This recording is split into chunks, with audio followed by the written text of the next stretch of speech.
of the questions I had is, don't you think that questioning has a limit? Everything has a limit except God, so we'll continue.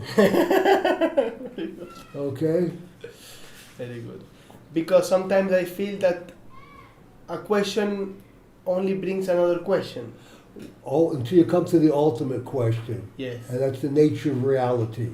Say, I am sitting here talking with Gutman. Say that. I Say am that. sitting here speaking with Gutman. Okay, what do you mean by that? That I am sitting here Right? means speaking with you. Good. Now say the same sentence again.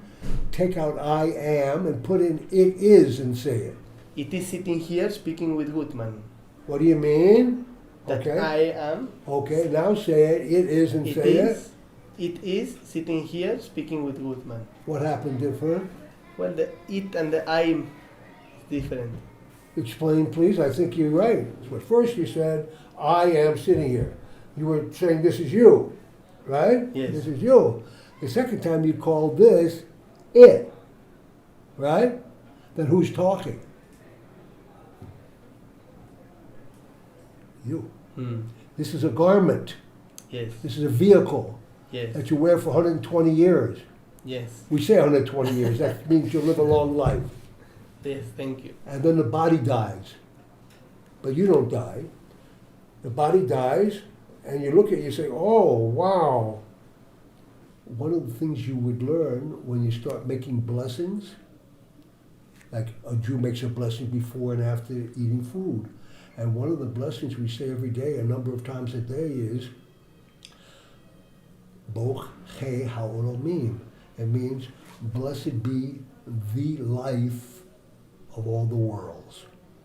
For most people, they think there's one world and many lives. The Torah says no. There are many worlds and one life. So you asked about the meaning of life. First, let's understand what life is. There are people in the room, many people, but one life. Like the sun bouncing off the water, making reflections. Each reflection is a different portion of the one light. Our lives are one, but they're not the same. You and I are one, but we're not the same. This is the Jewish way of looking at it. The more you look at it in the Jewish way, the more you'll develop your Jewishness, the why you came into the world as a Jew. Now, take your body.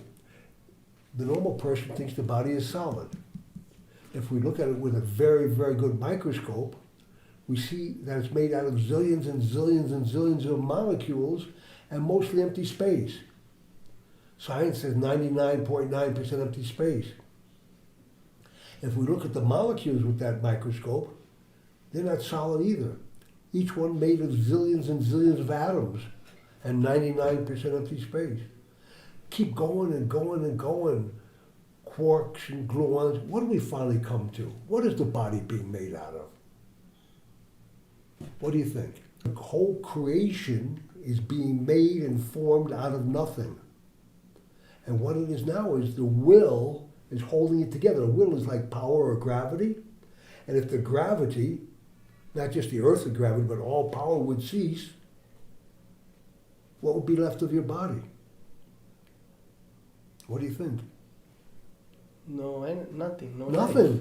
It would unfold. So all this that you really think is you, which you know now it's not you, it's just a garment, is being held together and made out of nothing. So that can't be the purpose of life. And we talked about the life being a spark of Hashem, the life, the one life that fills us all.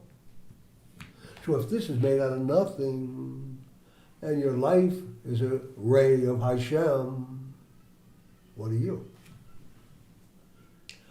What we call the purpose of life is to try to reveal God's presence in the world. And when you have that experience, you say your life has been fulfilled. God is equally everywhere at all times, but he reveals himself in certain places more than in other places to draw people to that place. Like you're in the holy city of Yerushalayim now. It's easier to find God here than it is way far away in India, even though God's also in India.